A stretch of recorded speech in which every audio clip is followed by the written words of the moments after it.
ready to begin. A few minutes after 4. Good afternoon. It's a real pleasure for me to welcome you here to the St. John Paul II Lecture of 2016. My name is James Bernauer, and I'm the director of the center we have here in Christian-Jewish Relations. And I work with two associate directors, Professor Ruth Langer of the theology department, who is enjoying a well-deserved sabbatical this year in Israel, and she's in Jerusalem right now, so she cannot join us. And the other associate director is Dr. Camille Markey, and she's enjoying a well-deserved maternity leave. But she had her first daughter, Christina, earlier this month. Fortunately, Martin Bernalis has been filling in for her and doing the planning for events such as this, as well as many other things. In addition to those members of the center, we also are very fortunate to have this year the fifth member of the center, Professor Adele Reinhartz, who is the visiting Corcoran professor this year. She was also last year. She's an expert in the New Testament, and she'll be having a conference in April, early April, at the center. So you might check out our website. That gives me the opportunity to welcome in a special way members of the Corcoran family. The Corcoran professorship is named after Joe Corcoran. Joe, who's the patriarch of the family. His brother John is the principal endowment of this center. He has made possible what we've been able to do over the years at the Center for Christian Jewish Learning. And the Corcoran family has been generous over the years to so many different causes at Boston College that we're very grateful to you, and we're very happy to see you here with us today. Today is the fifth of our annual John Paul II lectures, and over the years we have alternated speakers between Jews and Christians. We began with John Palikowski, the well-known theologian from Chicago, and he was followed up by Rabbi Cook from Cincinnati's Hebrew Union College, both of whom focused their presentations on the difficulties that still had to be dealt with in Christian-Jewish relations. The third speaker, we reached out beyond Chicago and Cincinnati to Switzerland, and we invited Christian Rutershauser to give the third lecture, and he gave one on how we've renewed our appreciation for Jesus as a Jew and the difference that makes. Our fourth presentation last year was during the 50th anniversary of the celebration of Nostra Aetate, which was the Vatican II document that really shaped so many of the changes that we've been able to enjoy in the last 50 years between Jews and Christians. And we were very fortunate to have Susanna Heschel, professor of religion at Dartmouth, and she gave a lecture on the productive relationship between Cardinal Augustin Bea, the Jesuit architect of that document, and her father, Abraham Joshua Heschel, who was his interlocutor in shaping much of that document. So she led us into a very living history last year at this time about how the document was formulated and what difference it made for the Jewish community as well. It's a great pleasure for me to welcome David Neuhaus back to Boston, where he did his Jesuit novitiate in the early 1990s here, and where he briefly taught in the political science department at Boston College. He makes us very aware of how unique and complex our life journeys may become. He is a son of the Jewish people and also a son of the society named after Jesus. He's an Israeli citizen with 3 degrees from the Hebrew University in Jerusalem. His doctorate dissertation in political science there was entitled Between Quiescence and Arousal, the Political Function of Religion, a study of the Arab minority in Israel, 1948 to 1990. He's a Catholic priest who did his theology studies with the Jesuits in Paris, and then is licensed in biblical exegesis at the Pontifical Biblical Institute in Rome. As you may already recognize, among David's many gifts is included a remarkable linguistic talent that certainly serves him well in Israel today. Among his current duties there is his lecturing on Scripture, Judaism, and Hebrew at the Catholic Seminary in Jerusalem and the Salesian School of Theology there, as well as in Bethlehem University. In 2009, he was named the Patriarchal Vicar for the Hebrew-speaking Catholics in the Latin Patriarch of Jerusalem. Now, I wondered to myself when I saw that title, how many Hebrew-speaking Catholics could there be? Well, it turns out there are 60,000, which really astonishes me. 5 years ago, to fill his leisure time, he was named coordinator of the pastoral care of migrant workers and asylum seekers. Father Neuhaus has published extensively on religious and political topics, among which is a volume that he co-authored with Alain Marchedor entitled The Land, the Bible, and History. His publications have appeared in many different languages, those in which he studied, and also Arabic, Dutch, German, and Polish. David carries that special identity, citizen of the world, and I wonder if that special blessing determined the title of his lecture today, Towards the Ends of the Earth, Land in the Jewish-Christian Dialogue. Please join me in welcoming Father David Neuhaus.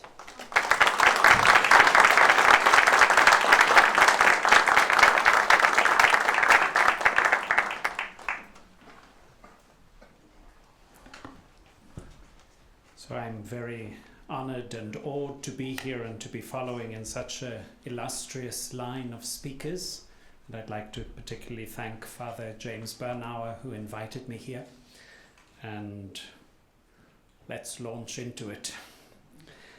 As he mentioned, the title of this presentation is Towards the Ends of the Earth, Land in the Jewish-Christian Dialogue. Paragraph 4 of Nostra Aetate, the longest paragraph in the document, bears witness to one of the greatest revolutions in the 20th century, the transformation of relations between Jews and Christians from suspicion and contempt to respect and collaboration. According to Nostra Aetate, Christians need to be constantly reminded of the bond that spiritually ties the people of the New Covenant to Abraham's stock. Furthermore, the Church cannot forget that she received the revelation of the Old Testament through the people with whom God, in his inexpressible mercy, concluded the ancient covenant. Nor can she forget that she draws sustenance from the root of that well-cultivated olive tree onto which have been grafted the wild shoots, the Gentiles. Foundational to the revolution was the awakening of Christians to the fruits of a teaching of contempt with regard to Jews and Judaism. However, the increasing respect and understanding of Jews and Judaism must not obscure where Jews and Catholics might indeed differ. One difference concerns the Christian view on the role of Jesus Christ in the salvation of humanity. I will focus here on another very sensitive issue in the dialogue between Christians and Jews, attitudes towards the Jewish claim to the land of Israel. The December 2015 document, The Gifts and the Calling of God Are Irrevocable, published to commemorate the 50th anniversary of Nostra Aetate's paragraph 4, is an important summing up of the 50 years of progress in the dialogue between the Church and the Jews. Whereas the question regarding salvation, a very Christian question, is omnipresent in the new document, Rabbi David Rosen lamented the absence of the land in his presentation of the new document in the Vatican on December the 10th, 2015. I quote him, "To fully respect Jewish self-understanding, it is also necessary to appreciate the centrality that the land of Israel plays in the historic and contemporary religious life of the Jewish people, and that appears to be missing.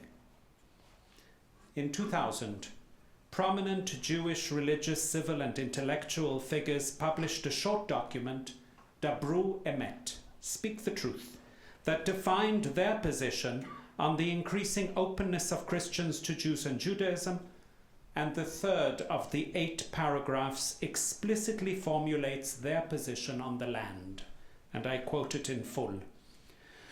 Christians can respect the claim of the Jewish people upon the land of Israel. The most important event for Jews since the Holocaust has been the re-establishment of a Jewish state in the Promised Land. As people of a biblically based religion, Christians appreciate that Israel was promised and given to Jews as the physical center of the covenant between them and God. Many Christians support the state of Israel for reasons far more profound than mere politics. As Jews, we applaud this support. We also recognize that Jewish tradition mandates justice for all non-Jews who reside in a Jewish state. End of quote.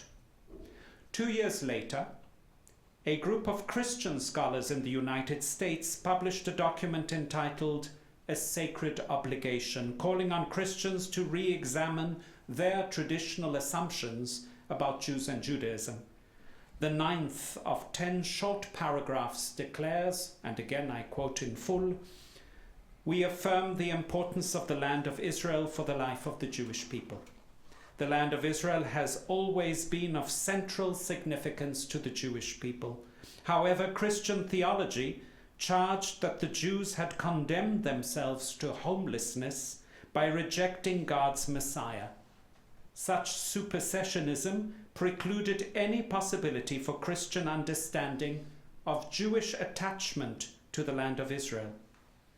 Christian theologians can no longer avoid this crucial issue, especially in light of the complex and persistent conflict over the land.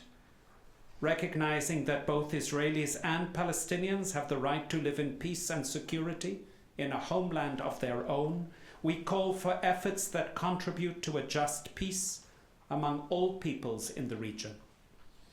Ruth Langer, who you just mentioned, is in Jerusalem and has her home here at Boston College, has analyzed the notable differences between the two texts. Dabru Emet argues that Christians can embrace the Jewish claim that the land of Israel was given by God to the Jews as the physical center of their relationship with God, based upon a shared biblical heritage, and this includes support for the state of Israel. A Sacred Obligation, on the other hand, affirms the importance of the land of Israel in the life of Jews, but it notably avoids any religious justification for this importance and does not mention the modern state of Israel. According to A Sacred Obligation, Christian theologians can no longer avoid this crucial issue, especially in light of the complex and persistent conflict over the land. The Catholic interpretation of biblical sources, the tradition and history of the Church, as well as the Church's commitment to justice and peace in the world, are woven together as the Church formulates a position on this complex question. Reading the Bible. After the Shoah, the new relationship with the Jewish people was stimulated by a renewed interest among Christians in the Old Testament and the story of Israel. The Catholic Church reminded her faithful at the Second Vatican Council, and I quote from Dei Verbum, "The plan of salvation foretold by the sacred authors, recounted and explained by them, is found as the true word of God in the books of the Old Testament. These books, therefore, written under divine inspiration, remain permanently valuable." End of quote. Meditating again on the long chapters in the history of salvation as contained in the Old Testament, refocused attention on Israel, the people and the land. God's election of Israel and the gift to Israel of the land are central themes in the Old Testament, understood by Christians as preparation for the coming of Jesus, Son of Israel. Traditionally, Christians had generally assumed that Jews were blind in their reading of the Old Testament because they did not perceive the figure of Christ prefigured and promised in these ancient scriptures. This had been an important pillar of the teaching of contempt. However, after the council, Christians are encouraged to respect the Jewish reading of scriptures that are also theirs. Christians now admit that they see Christ in the Old Testament not because he is objectively there, but because he becomes perceptible to the Christian reader of the Old Testament text, read in the light of the New. As a 2001 document of the Pontifical Biblical Commission explained, and I quote, "Although the Christian reader is aware that the internal dynamism of the Old Testament finds its goal in Jesus, this is a retrospective perception whose point of departure is not in the text as such, but in the events of the New Testament proclaimed by the apostolic teaching. It cannot be said, therefore, that Jews do not see what has been proclaimed in the text, but rather that the Christian, in the light of Christ and in the Spirit, discovers in the text an additional meaning that was hidden there." End of quote. The Jewish reading of the scriptures according to the teaching of this revolution is not an expression of blindness, but rather an authentic understanding of these scriptures. And again, I quote that 2001 document. Christians can and ought to admit that the Jewish reading of the Bible is a possible one, in continuity with the Jewish sacred scriptures from the Second Temple period, a reading analogous to the Christian reading which has developed in parallel fashion.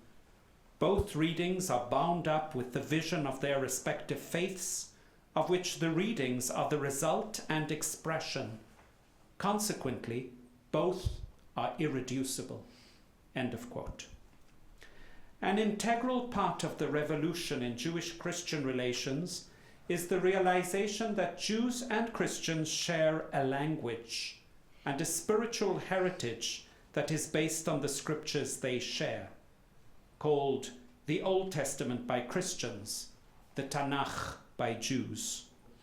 Implicit in the understanding of Dabru Emet is that because Jews and Christians share a language based on the scriptures of Israel, they can also share an understanding of the land of Israel as promise and gift to the people of Israel. However, is the understanding of the land in the Bible indeed part of the vocabulary that Jews and Christians share? Faith in Jesus distinguishes the Christian reading of the Bible from the Jewish one. A consequence of this faith touches upon the issue of land and boundaries. The land of Israel is undoubtedly central in the Old Testament. The land is promised to Abraham and his descendants and eventually conquered as the place where Israel is called to live out the covenantal relationship with God in observing the Torah.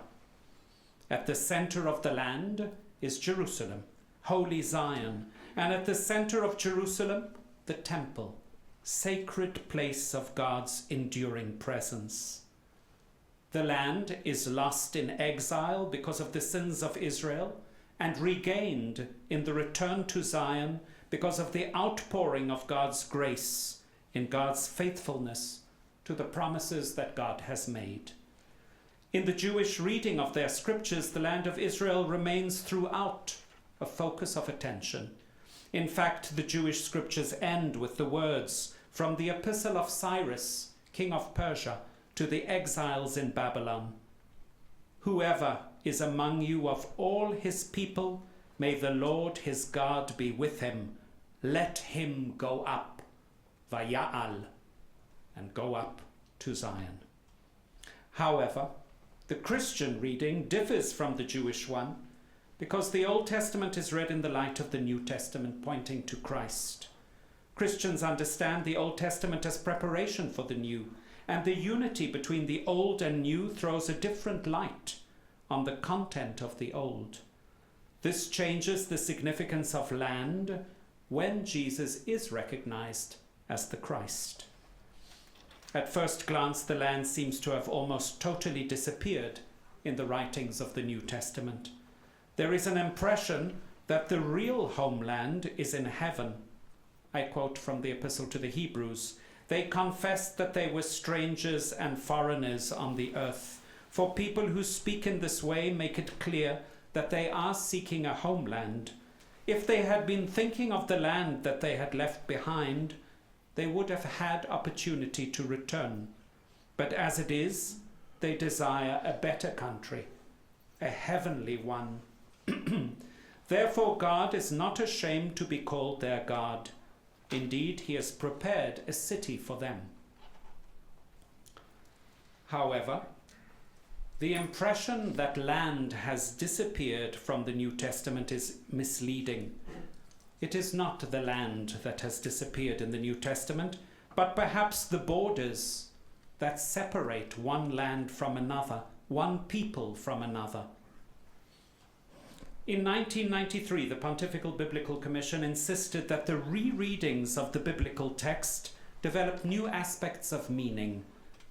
Thus it is, this text says, that the inheritance of the land promised by God to Abraham for his offspring becomes entrance into the sanctuary of God, a participation in God's rest, reserved for those who truly have faith, and finally, entrance into the heavenly sanctuary, the eternal inheritance. The 2001 previously quoted document further points out, and I quote, "One of the Beatitudes transforms the geographical and historical meaning into a more open-ended one. The meek shall possess the land." The land is equivalent here to the kingdom of heaven in an eschatological horizon that is both present and future. The authors of the New Testament are only deepening a symbolic process already at work in the Old Testament and in intertestamental Judaism. Pope Benedict XVI, further deepening the Christian understanding of land, commented on this same beatitude, and I quote from Jesus of Nazareth, "Conquerors come and go, but the ones who remain are the simple, the humble, who cultivate the land and continue sowing and harvesting in the midst of sorrows and joys. The humble, the simple, outlast the violent, even from a purely historical point of view. But there is more. The gradual universalization of the concept of the land on the basis of a theology of hope also reflects the universal horizon. Peace aims at the overcoming of boundaries and at the renewal of the earth through the peace that comes from God." In the New Testament, there is a progressive expansion of the concept of land as the gospel spreads from place to the ends of the earth, particularly evident in the Acts of the Apostles. Land is no longer exclusively the land of Israel, but rather in ever-widening circles tends towards every place where the gospel is preached and lived. The writer of the Epistle to the Ephesians underlines the newness of Jesus Christ's mission in bringing down borders and expanding the concept of land. I quote from that epistle, "For he is our peace. In his flesh he has made both groups into one and has broken down the dividing wall, that is the hostility between us. He has abolished the laws and commandments and ordinances that he might create in himself one new humanity in place of the two, thus making peace, and might reconcile both groups to God in one body through the cross, thus putting to death that hostility through it. So he came and proclaimed peace to you who were far off, and peace to those who were near. For through him both of us have access in one Spirit to the Father. So then you are no longer strangers and aliens, but you are citizens with the saints and also members of the household of God." End of quote. The land of the church is the face of the earth, and the apostles spread the message of the gospel from Jerusalem to the farthest corners of the earth. This New Testament vision of land as a universal space, uniting all peoples as the children of God, has certainly not always been promoted by Christians, and thus the tradition of the church has sometimes been at odds with this biblical understanding. Let us look now at that tradition. For Christians, the land called holy by tradition is full of historical memories. Jesus was born, lived and taught there, suffered, died, was buried, and rose from the dead there. Before him, in this same land, the patriarchs, priests, kings, sages, and prophets of the Old Testament, who had prepared for his coming, guided Israel in their vocation to be a light to the nations. The church was born in this land and sent out from here to the ends of the earth. The land's geography and topography echo in the church's readings from the Bible, homilies, and catechism. As soon as Christianity became a tolerated religion, the church started to build shrines all over the land, commemorating the events of the history of salvation. The stream of pilgrims coming to renew their faith at these holy places has never stopped.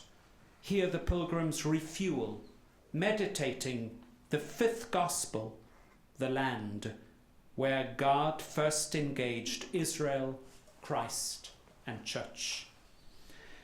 In its early stages, Christianity did not seek to rule this land or any other.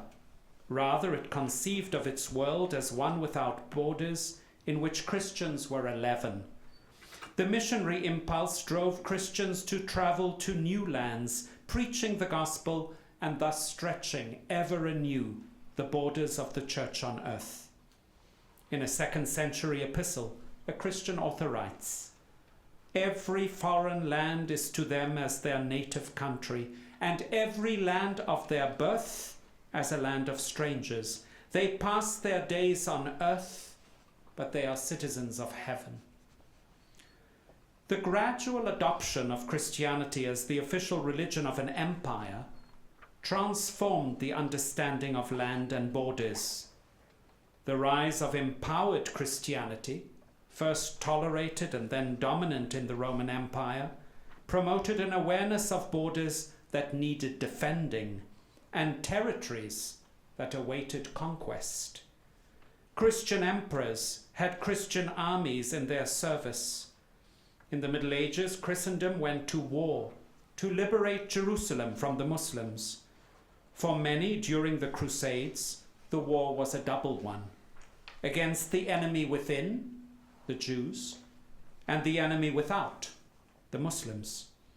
The Crusaders were inspired by stories in the Bible and saw themselves as God's inspired conquerors. Saint Bernard of Clairvaux, one of the greatest medieval mystics, in a homily preached to promote the Second Crusade, proclaimed, "Fly then to arms, let a holy rage animate you in the fight, and let the Christian world resound with these words of the prophet, 'Cursed be who does not stain his sword with blood.'" Bernard of Clairvaux, not Osama bin Laden. Echoes of the Crusades can be heard throughout the long history of European colonialism and the treatment of indigenous peoples. European conquest often went hand in hand with the spreading of Christian religion, explorers and conquerors paving the way for missionaries and preachers. Conquering land, claiming it for Christianity, and setting up empires was a sign of the triumph of Christianity, supposedly due to God's good favor. The Jews who lived within Christian territory were faced with increasing marginalization, perceived as those who had killed Christ and continued to reject him. Jews had lost the land of their forefathers and were condemned forever to be a wandering people without a land. The destruction of the temple in the year 70 AD by the Romans was already linked in the New Testament to an understanding of punishment for the sin of not recognizing Christ. Luke writes about Jesus looking over Jerusalem. I quote, "As he came near and saw the city, he wept over it, saying, 'If you, even you, had only recognized on this day the things that make for peace. But now they are hidden from your eyes. Indeed, the days will come upon you when your enemies will set up ramparts around you and surround you and hem you in on every side. They will crush you to the ground, you and your children within you, and they will not leave within you one stone upon another, because you did not recognize the time of your visitation from God." End of quote. Tertullian, a church father writing in the early 3rd century, described Jews in very blunt terms, likening them to Cain, who had murdered his innocent brother Abel.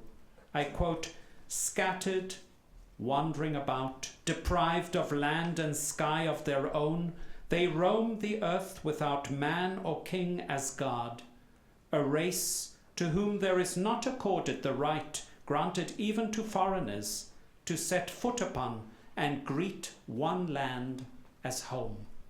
End of quote.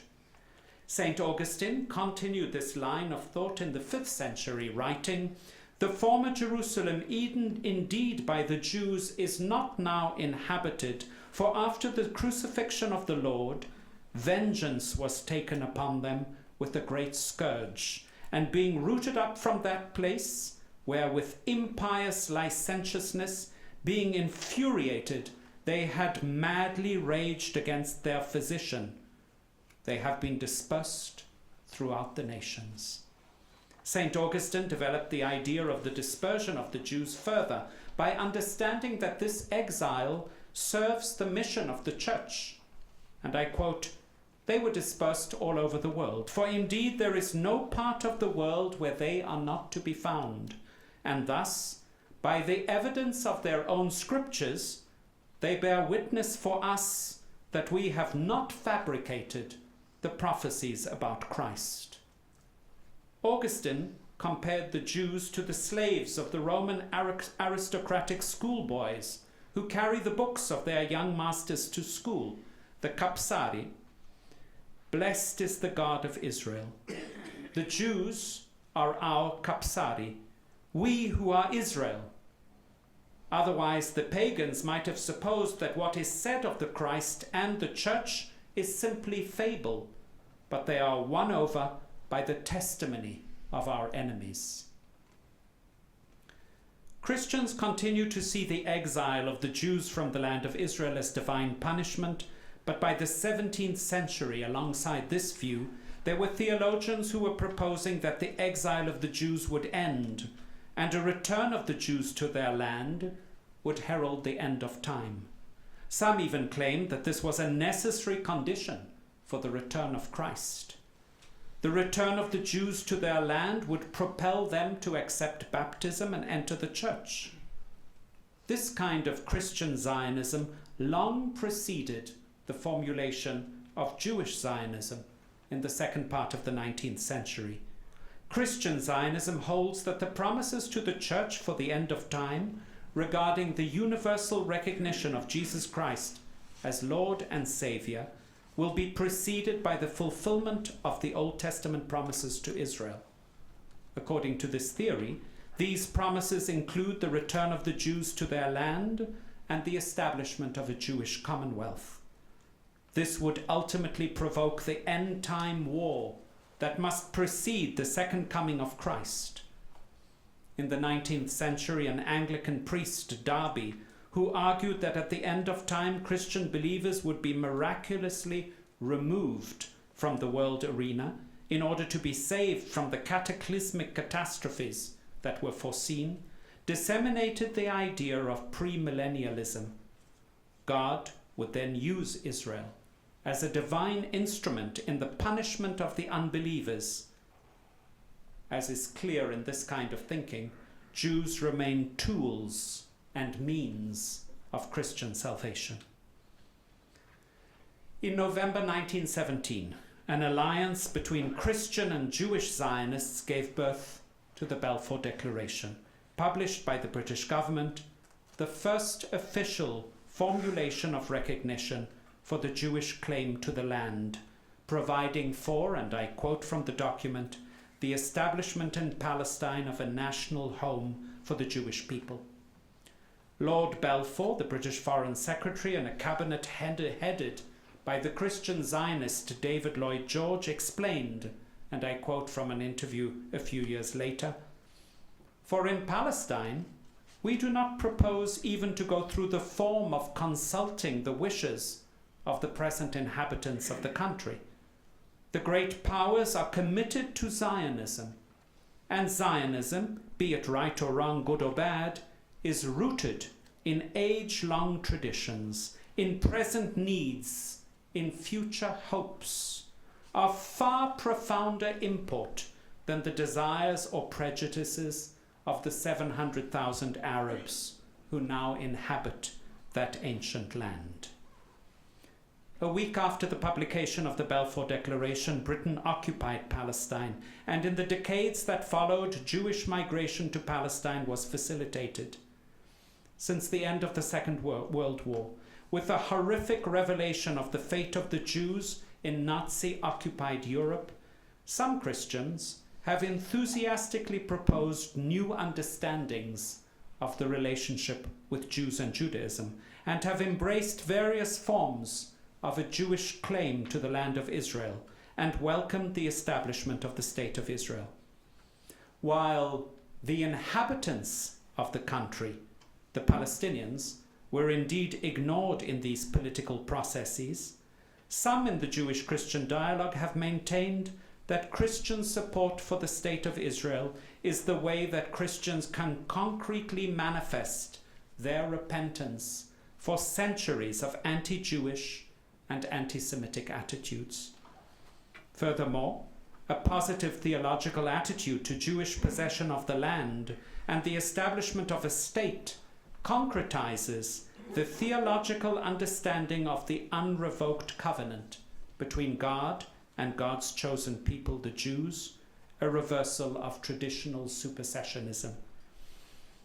The post-Vatican II revolution in Jewish-Christian relations recognizes that Jews have indeed suffered in history in the wake of Christian empowerment and the theologies that justify it.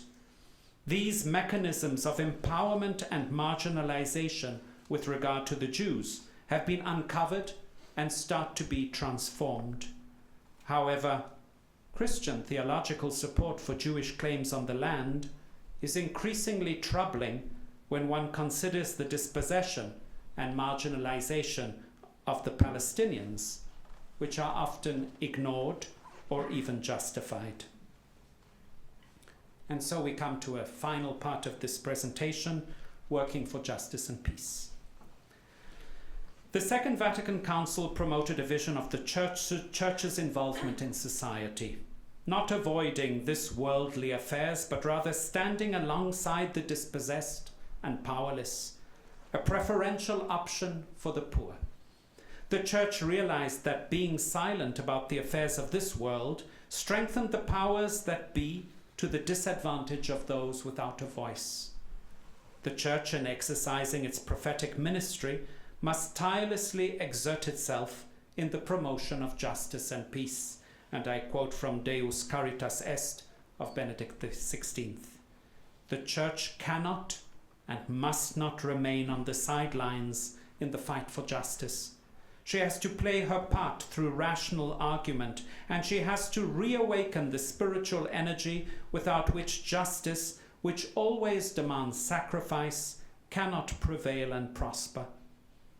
A just society must be the achievement of politics, not of the church. Yet the promotion of justice through efforts to bring about openness of mind and will to the demands of the common good is something which concerns the church deeply. End of quote. Concern for justice and peace is not simply a political or diplomatic issue, but rather an integral part of how the church sees herself. It is along these lines that the church formulates her position on the present situation of conflict in Israel-Palestine and analyzing the actual political, socio-economic, and cultural context, and not restricting its discourse to biblical texts or tradition. The Holy See did not immediately recognize the State of Israel after its establishment in 1948. It was deeply concerned both with the status of the holy places and the destiny of the Christian Palestinians, many of whom lost their homes alongside their Muslim compatriots in the First Arab-Israeli War in 1948. When Pope Paul VI visited the Holy Land in 1964, meeting with both Israeli and Jordanian political authorities, he made no explicit mention of the State of Israel.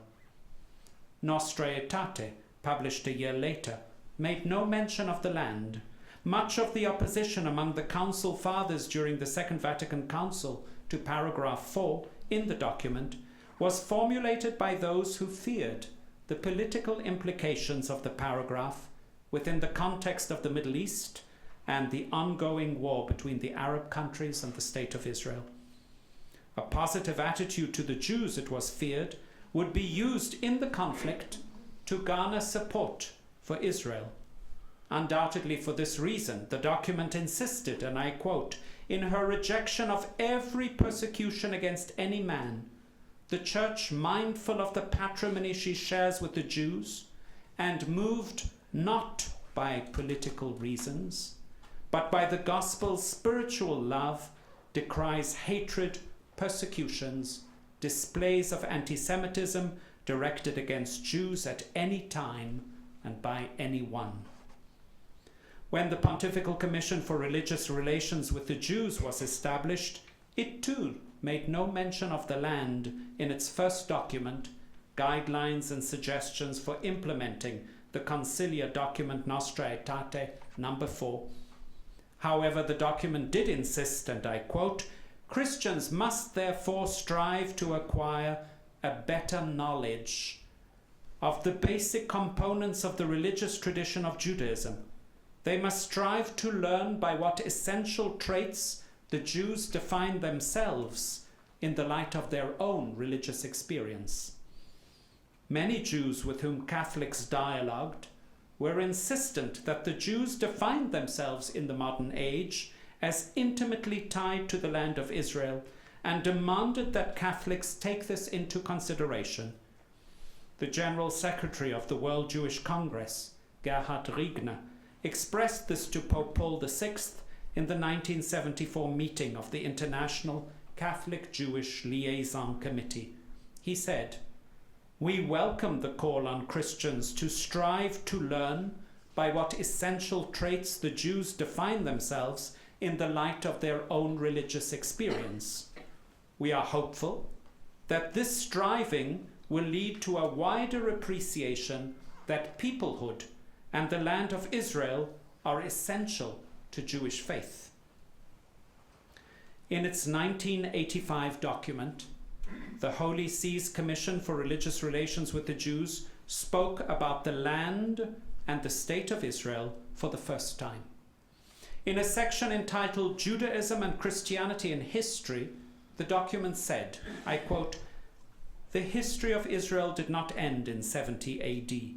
It continued while preserving the memory of the land of their forefathers at the center of their hope. Christians are invited to understand this religious attachment, which finds its roots in biblical tradition, without, however, making their own any particular religious interpretation of this relationship. The existence of the State of Israel and its political options should be envisaged not in a perspective which is in itself religious, but in their reference to the common principles of international law." End of quote. The document gives a clear direction to thinking on the land, insisting that while Christians can understand the Jewish religious attachment to the land, the common principles of international law cannot be ignored.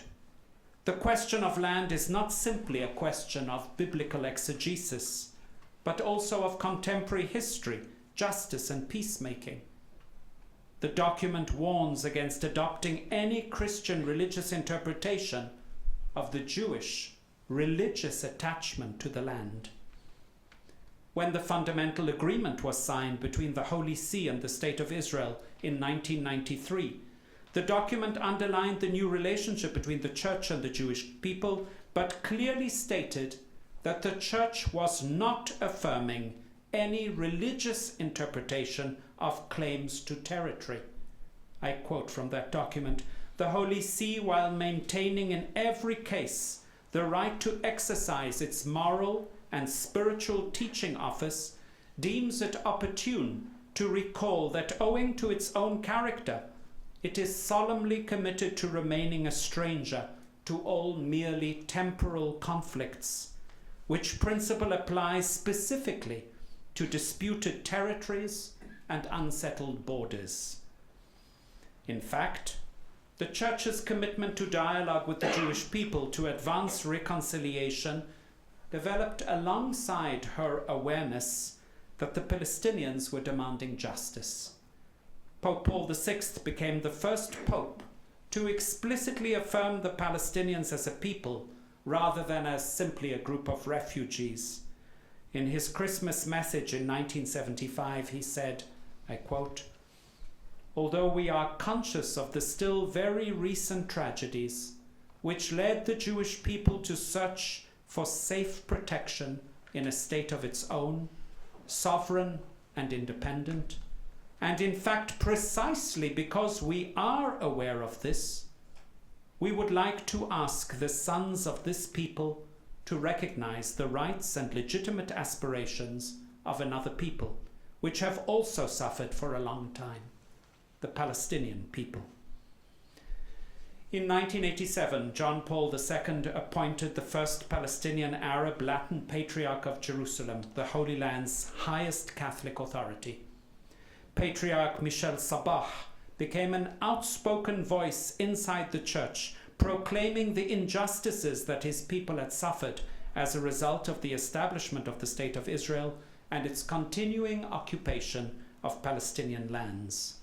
In a 1993 pastoral letter, Sabah wrote, and I quote, "Could we be the victims of our own salvation history, which seems to favor the Jewish people and condemn us? Is that truly the will of God to which we must inexorably bow down, demanding that we deprive ourselves in favor of another people with no possibility of appeal or discussion?" End of quote. It was the beginning of the peace process between Israelis and Palestinians in the early 1990s that provoked the Holy See to establish diplomatic relations with both the State of Israel in 1993 and the Palestine Liberation Organization in lieu of a future state of Palestine in 2000. Further development of a teaching on the land was provided by 3 pontiffs who visited the Holy Land, Israel and Palestine, in 2000, 2009, and 2014. In examining closely the gestures and discourses of the Roman pontiffs during their visits to the Holy Land, 4 elements are closely woven together in the teaching that emerges. The reference to scriptures, the concern for the holy places and the indigenous Christians, the dialogue with Jews and with Muslims, and the promotion of justice and peace. Pope John Paul II's visit to the Holy Land in 2000 was groundbreaking as it set in place the gestures that were repeated by the pontiffs who followed in his footsteps. More than diplomatic tightrope walking, John Paul II was concerned with expressing the fullness of what had been achieved in the dialogue with the Jews, fruit of Nostra Aetate, without forgetting the concern for the Christians in the Holy Land, predominantly Palestinian, and the commitment to justice and peace.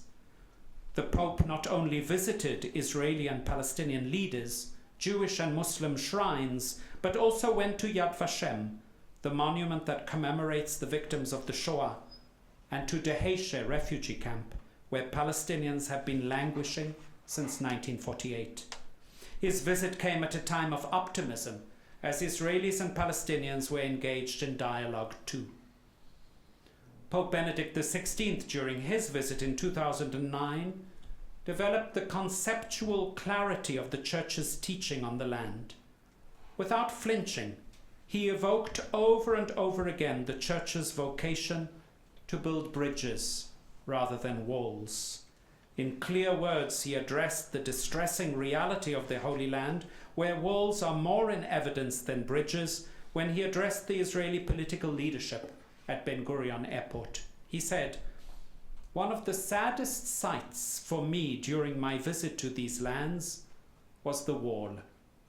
As I passed alongside it, I prayed for a future in which the peoples of the Holy Land can live together in peace and harmony, without the need of such instruments of security and separation, but rather respecting and trusting one another and renouncing all forms of violence and aggression."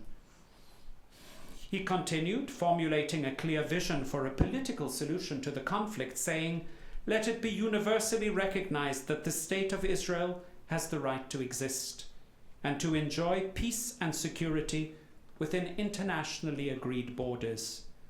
Let it be likewise acknowledged that the Palestinian people have a right to a sovereign, independent homeland, to live with dignity and to travel freely. Let the two-state solution become a reality, not remain a dream." End of quote.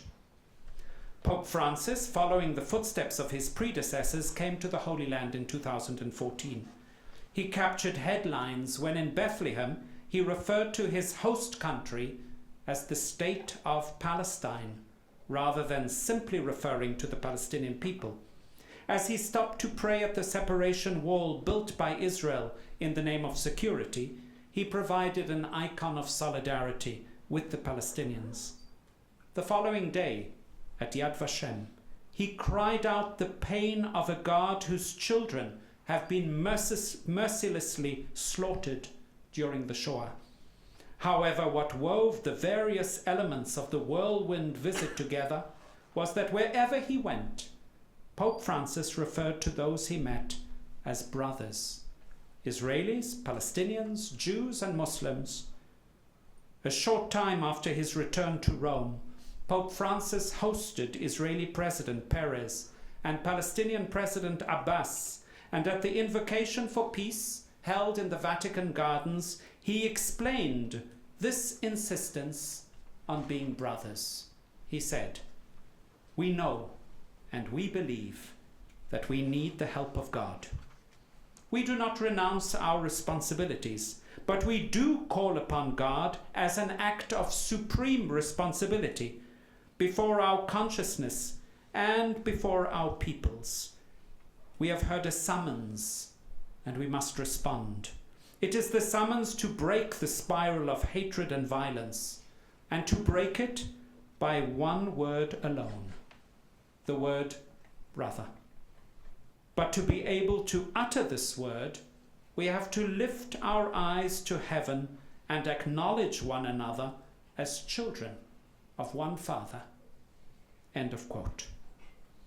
Ultimately, the Church is called to preach pardon and reconciliation rather than endorsing a theology of bordered land.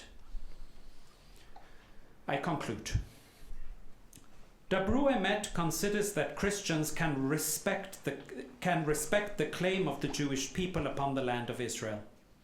This respect, as the argument goes, is based upon a shared biblical heritage and the common language it engenders. Christians are indeed members of a biblically based religion and as such share a vast heritage with Jews. Although many Christians might indeed support the state of Israel for reasons far more profound than mere politics, as Dabru Emet claims, it is perhaps even more important that Christians remind their Jewish sisters and brothers that the exploitation of biblical texts in order to found political claims has been a disastrous element in Christian history. The duty of Christians within the Jewish-Christian dialogue might be to warn Jews that they should not fall into a trap Christians know only too well from their own history.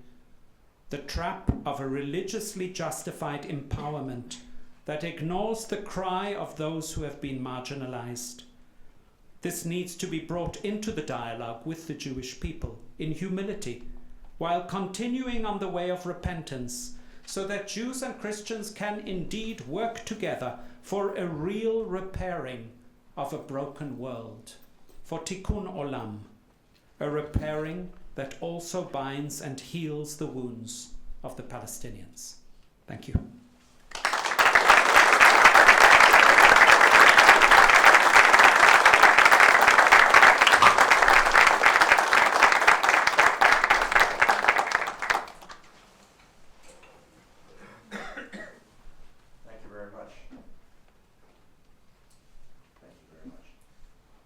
We have a significant amount of time for questions.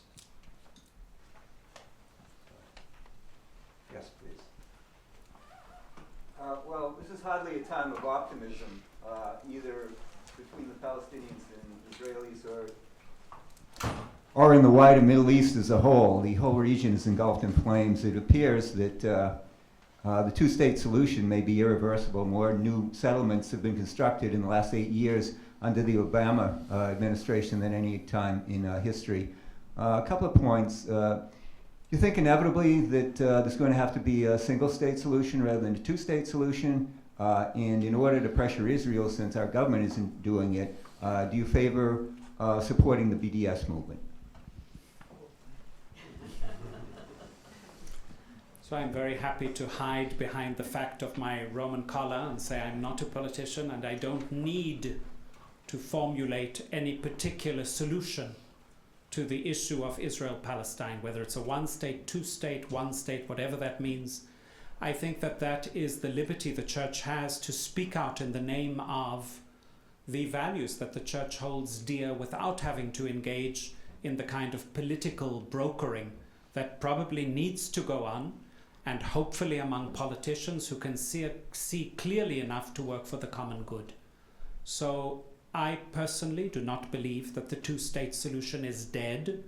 I also don't believe that necessarily we are locked into an option of one state or two states. I think the church can help us open up our horizons and develop a language that is a lot more creative than the sloganistic solution, our final solution proposals that have been made over the last decades. So again, what I'm referring to is the church working in order to build bridges and not set up walls. And I would leave to the politicians the working out of what exact solution is going to be worked out in the long run. When it comes to BDS, I just want to draw your attention that the Israeli authorities are trying to make it illegal for Israelis to voice support of BDS, which I don't think is particularly legitimate. I think that when it comes to BDS, once again, we must avoid sloganizing and look into how, and I do believe some form of pressure is necessary in order to convince the Israeli government that it is more worthwhile going along the way of dialogue than building settlements and roads and confiscating land and destroying houses. And I'm not sure that there is any peaceful way other than exerting pressure. What form that takes, again, I don't think that's my role to decide.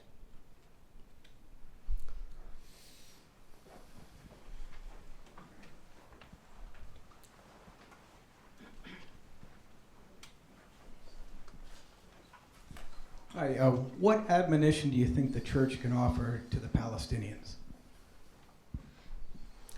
I think that the church speaks a very unified language. I think that this was very, very clear when Pope Benedict visited in 2009 and very courageously confronted both the Arab world and Israel. When he was in the Arab world, the main address was on Mount Nebo. When he turned to his audience, the Arab world in general and the Christians in the Arab world in particular, and said, we are intimately connected to the Jewish people. We share a root, a language, and a tradition with them. And I think what he was basically saying is, there is no way we can ever tread again the road of a teaching of contempt for the Jewish people, even when faced with practices of an Israeli government that we might find reprehensible. And I think that was very courageous when an Arab world is waiting perhaps from a word from the West that would generalize about Jews and give rebirth to a contempt for Jews that is not the road the church can ever tread again. I think the Pope was equally courageous when he stood between Mr. Peres and Mr. Netanyahu, and he said, the saddest thing I've seen on my trip through this land is the wall. And I'm not sure he was only referring to the concrete wall under which he celebrated Mass in the Aida refugee camp. I think he was also referring to the walls that are built by a discourse of fear and loathing and hatred that is very much propagated by an Israeli authority that does not seem to have an interest in making peace.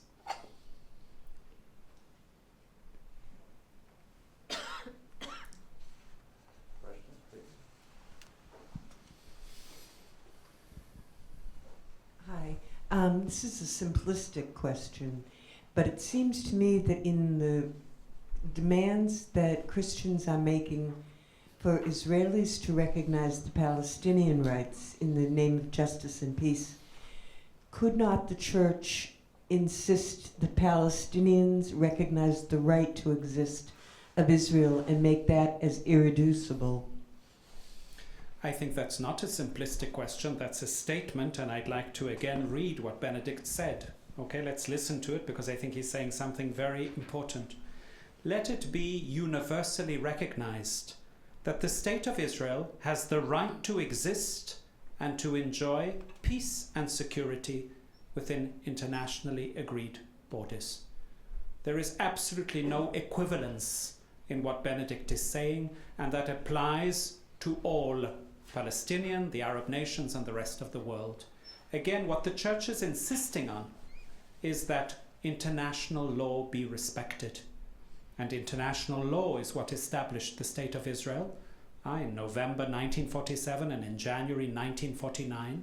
What the church is saying is it's not our job to engage in negotiations about what regime will it be established, where the borders will be.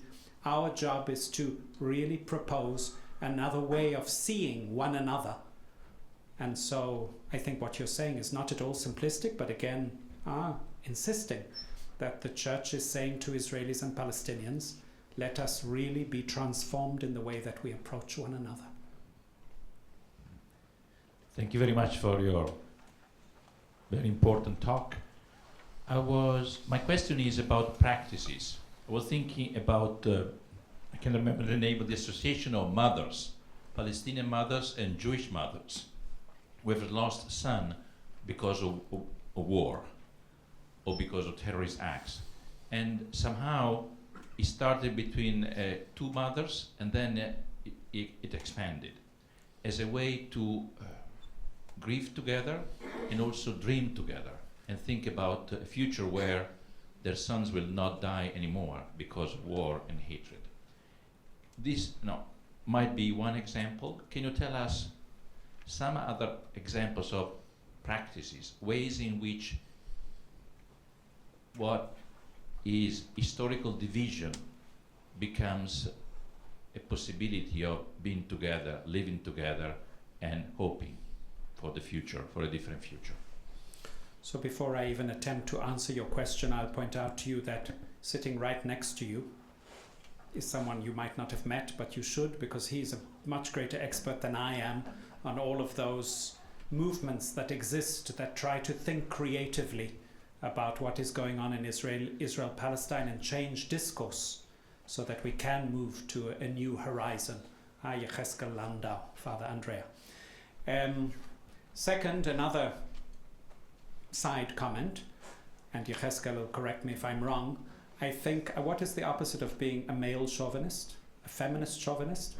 That organization is not made up of mothers, but mothers and fathers. It's a bereaved parent circle, and there are many fathers engaged in that as well. So, okay. And it's a particularly moving expression of something that does exist in the margins, and that is associations, and they are myriad and many, who try to find ways to meet despite the obstacles to meeting that are created by the authorities. And thanks be to God, there is a portion of the population that is aware that the militaristic language that is used, and I think our biggest enemy in the Israel-Palestine conflict right now, is the conviction that we will be victorious. I think in history, peace has usually been made when both sides have been so exhausted that victory simply is thrown off as some kind of illusion. And we haven't reached that place yet. I think that one of the things that cripples those associations, and once again I say they are myriad and many, and please ask Yechezkel to give you names of many publications that he has written and that others have written that document their courageous work. What cripples it is the fact that we are dealing with two populations where fear discourse is very powerful. And so when you can just ignore the courageous and enthusiastic and zealous pursuing of meeting by saying, well, this is naive, and not taking into account, and then building up a whole scenario of fear that justifies walls and never meeting, then you are really relegating any kind of hopeful discourse to the margins where it doesn't have much effect. And that's very sad, but that's the reality in which we live right now. Please.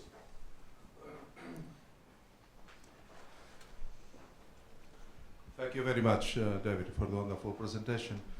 My question is about the power of culture. I mean, you have, let's say, from 1948 until now, many things supposedly have changed in Israel.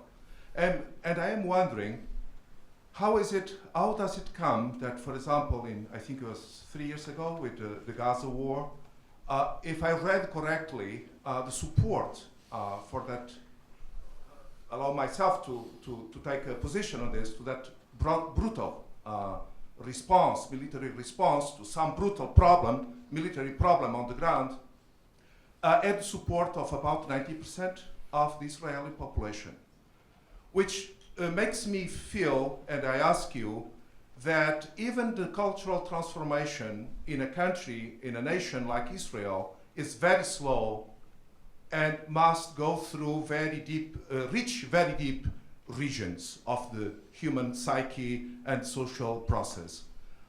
Why is it taking so long for that to happen? And a second question is, could not the church, the Christian world, be helpful to Israel in making more pressure on something that sometimes we lament a lot in certainly in Europe, I'm European, as you know, secularization. I'm wondering if the secular principle, something that was extracted from us since the French Revolution, at least with great pain and also suffering, might not be something that must be much more present in the political, social-political, cultural discourse of a land like Israel. Thank you once again. I'm going to start with the second, just to say that I completely disagree with you, because our problem is not religious practice or secularism.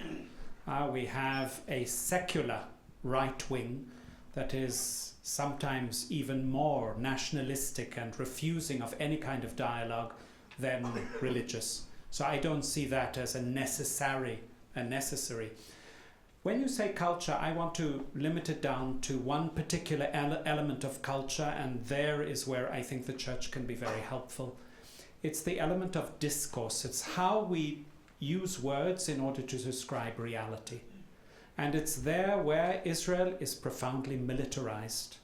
The description of reality is inevitably one that is very, very much framed by an experience that begins when kids are in their diapers, but then takes on a very, very real expression when they are adolescents, 14, 15, doing paramilitary training in school. And then, of course, going into the army, which is a universal experience for Israeli Jews, and a language that is dominated by an analysis of reality based upon strategies that come from that experience. Hand in hand with a Jewish experience, which I think that we need to understand and come to grips with. The tragic thing is, I'm not sure how we can convince Palestinians to take that into account, where fear is very much on the horizon. Now again, I think that a lot of that fear is manipulated by the authorities. It's a lot of real fear because of Jewish history and where Jews have come from, that is then strengthened by a language used by the authorities that points to the Palestinian as an enemy that is carrying the weight of a historical enemy that goes way beyond anything that the Palestinians can really shoulder. So there is a, if you want to call it a cultural disconnect, I think it's a disconnect in language. By the way, the man at the back might say, and what about the Palestinians? Okay, the Palestinians too are living in a discourse where their leadership has presented them the options of either victory or defeat. And as long as that militaristic language remains the dominant paradigm in which I'm thinking, I'm not sure there's much room for meeting. So I think that it is here where the church, by insisting, Francis, Benedict and John Paul have come and spoken to, I'm not sure how much they've been heard, but that we will only know with aftersight, where when things one day will surely be resolved. But they are injecting into our arena a very different kind of language. A dance, John Paul did that incredible dance, which didn't only include, going to say hi to the political leadership, and not only pilgrimage to religious sites, but then a dance that can include Yad Vashem and Deheshe, a choreography that can include a movement in space that is basically bringing down the borders. And then I think Benedict putting very clear, that was his strength always, to put words, well-defined words on reality. Sometimes you might agree with him, sometimes you might not, but in our situation, courageous words. And to say them to both, what you were insisting on, which I agree with you, is very important, to say clearly to both what we can see as church, that within our particular context, Palestinians and Israelis are not seeing. So I think there is a contribution to be made. And we need to continue speaking, even though no one seems to be particularly listening right now. But that doesn't matter. By repeating and believing it in ourselves, we can really give a force to a dream that can become a reality. In response to the first question of one state, two state solution, BDS, anti-BDS, you very nicely said that was not your role, that the role of the church is to be thinking creatively, to be thinking outside these categories that haven't produced movement. And along those lines, one of the key issues, or several of the key issues that have been central to the conflict, have been questions of water and the environment, both of which are shared. one state, two state, doesn't matter. They share, both people share a common environment. They both will have to use the same water sources, and they'll both have to invest in health, public health and hygiene that will protect everyone. So my question in relation to Pope Francis's initiatives, last year his initiative that focused, mobilized around the concept of the environment, and his earlier initiative that mobilized around the concept of the right to food. I ask whether these concepts, water, the environment, the right to food, present opportunities or have been able to mobilize opportunities in which the church can play a role in providing a safe place for those who absolutely can't talk to each other in Palestine, Israel, but can talk to each other outside. Is the church playing a role there? And particularly in relation to what is now the historic role of the church on these ever-present issues for the world, on environment, water, right to food. Yeah, again, I think that the church can play that role. I'm not aware, again, Yecheskel, who's putting up his hand over there, he might be aware of specific initiatives. I'm not aware of any that have focused particularly on bringing Israelis and Palestinians, or Israeli Palestinians and other Arab countries into one forum where these exceptionally important issues are discussed. But what has certainly happened is that Palestinians and Israelis have tried to come together again, usually not the authorities, okay, but people who are very much concerned with the limited water resources and how we're going to share them, or the damage that is done to the environment and how to control that. There are NGOs and other movements of people coming together. I go back to a very sad reality which we can't escape. I'm sorry. I go back to it all the time because it seems to be the reality that right now is framing how we think. All of that becomes very secondary when the conflict is presented as one of, are we going to survive or not survive? So what difference does it make if there's not going to be enough water in 20 years when we are actually facing constantly this apocalyptic threat to our existence? And unfortunately, that language is very much feeding into what keeps us apart, what makes wars legitimate, and all the other policies that go together with neutralizing the other side. But I think that, again, we as church can insist and bring that in very much because it's a part of an agenda that we are now only too aware of because of Pope Francis. We can bring that in order to try and open up the horizons when they are so blocked in. Given the close connection between America and Israel, what role do you think that Christians in the United States can play in encouraging dialogue and some sort of peaceful solution in Israel?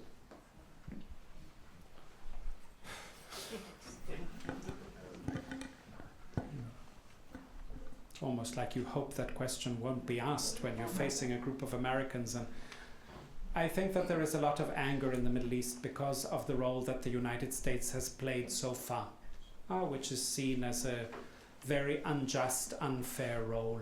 And that goes all the way back to 1948. Of course, it's not only the United States. We can talk about the powers that be.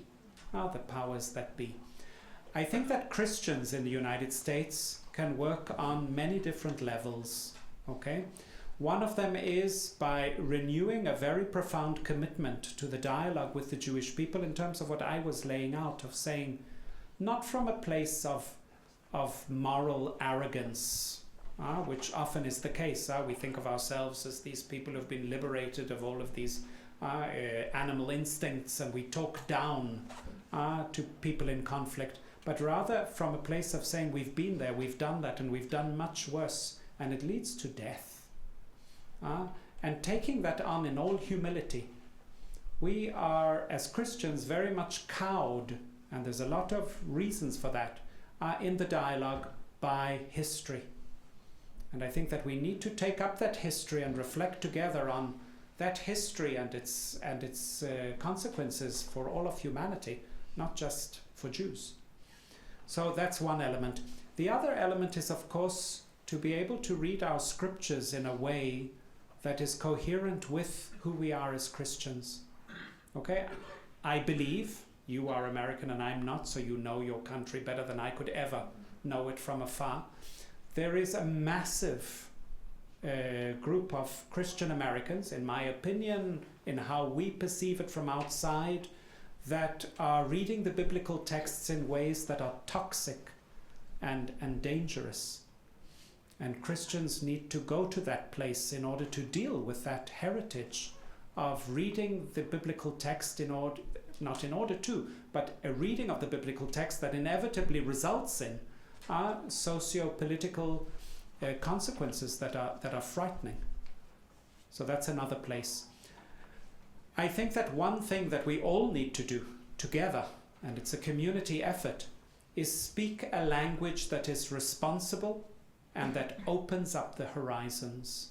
That means really reflecting on the words that come out. Particularly, I'm speaking to an audience where I'm sure that most of the people sitting in front of me are people who write and who teach and who communicate ideas, to be perfectly aware that we have power with our words. Our words create worlds.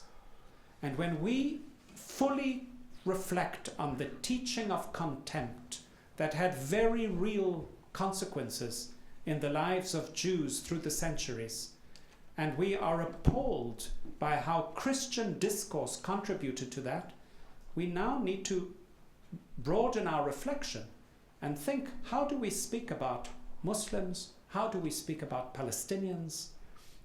What are we creating as we speak?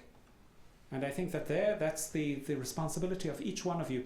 I came into this country, Father James mentioned that I came here as a novice and really had a hard time learning your language. I speak relatively good English, but it was hard for me to kind of really understand what you were talking about. And I remember that shortly after I arrived, some of you might remember it, Yasser Arafat, who was then in exile, was on a plane and the plane crashed. And I was astounded to see around me so many people celebrating. Oh, that bastard, good, I hope he's dead. And he wasn't, he survived, unscathed. And the next day there was a caricature in the Boston Globe. And the caricature reflected the joy of the Arab hordes that Arafat wasn't dead. And I looked at that caricature and I said, why am I seeing Volkischer Beobachter? I don't know if all of you know, the Volkischer Beobachter was one of the popular newspapers in the Nazi period that regularly carried caricatures of Jews. So I went and looked, tried to find some Volkischer Beobachter caricatures and put it next to this caricature of the Arab horde celebrating the survival of Yasser Arafat, and it looked like a total continuity. Those weren't Jews, those were Muslims and those were Arabs, but being represented in a way that was horrendous by a newspaper that is very liberal, not, I don't think, part of a Christian evangelical fundamentalist, whatever we might have there as our stereotype of that group of people. And there again, it comes back to something very simple. What are we saying when we speak? What is the message that we're communicating? Are we really communicating our conviction and belief that Jews, Muslims and Christians, Israelis and Palestinians can, and not only can, but eventually will live together in a society for the benefit of both? And I think that is a real challenge for each one of us, to think about where we tend to fit into a discourse which is commensurate with the teaching of contempt. Hi, Cheskel. It's a joy to see you here. Our friendship goes back 40 years, and our shared commitment to justice and peace for the suffering servant peoples of Israel and Palestine. I would echo just about everything you've said, and listening to the reactions, I'm led to make 3 points, briefly.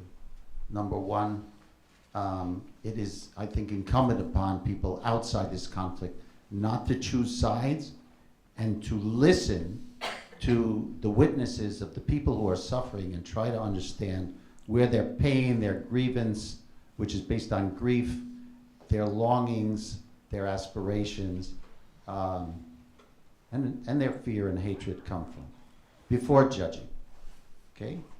Not to rush to judgment and not to see this as a morality play.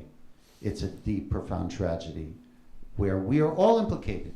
Every global citizen is implicated, and especially the peoples of the book, Jews, Christians, and Muslims, and how we've misused our teachings, turned them into weapons.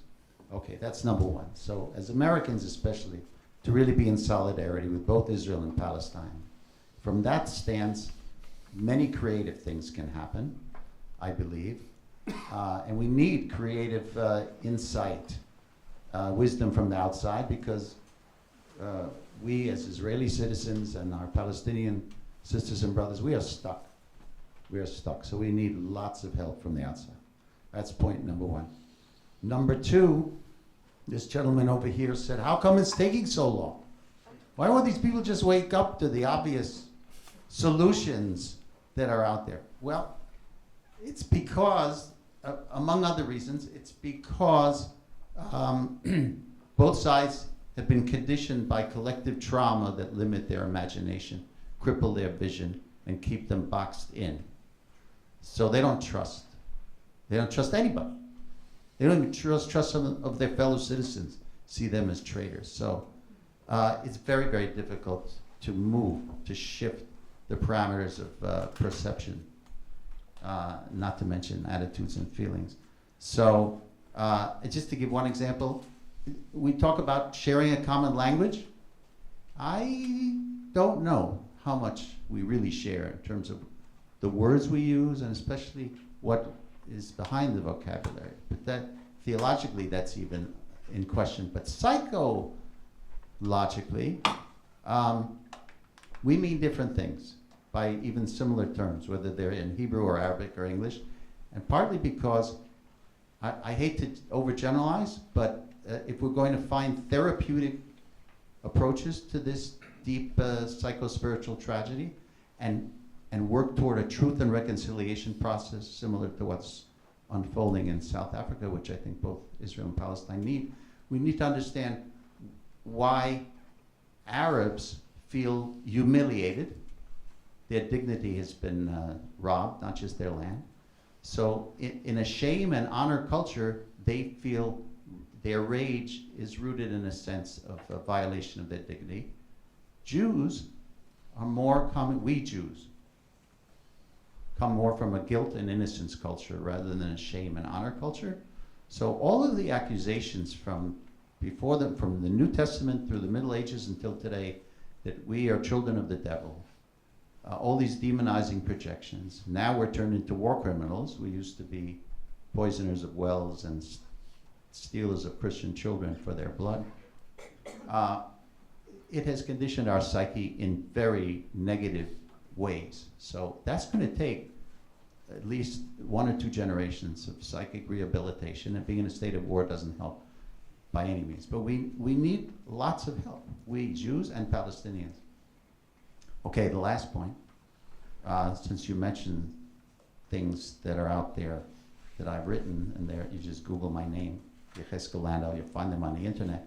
But this is a new one, which I recommend. This I co-authored with my life partner, Joyce Friedman, just a few months ago. How to talk to just about anyone about Israel-Palestine. It's a guide. It's accessible for free. You can download it at this website, mybrotherfromanothermother.org. That's it. mybrotherfromanothermother.org. And at the end, there are resources that include about a dozen organizations working for justice and peace and reconciliation. The very first one is on this list is the Arava Institute for Environmental Studies at Kibbutz Keturah in the Arava Desert. So there are Israelis, Palestinians, and Jordanians working on environmental challenges that the region faces, including water. That's to answer this woman's very important question over there. So, and thank you, Father David. God bless you.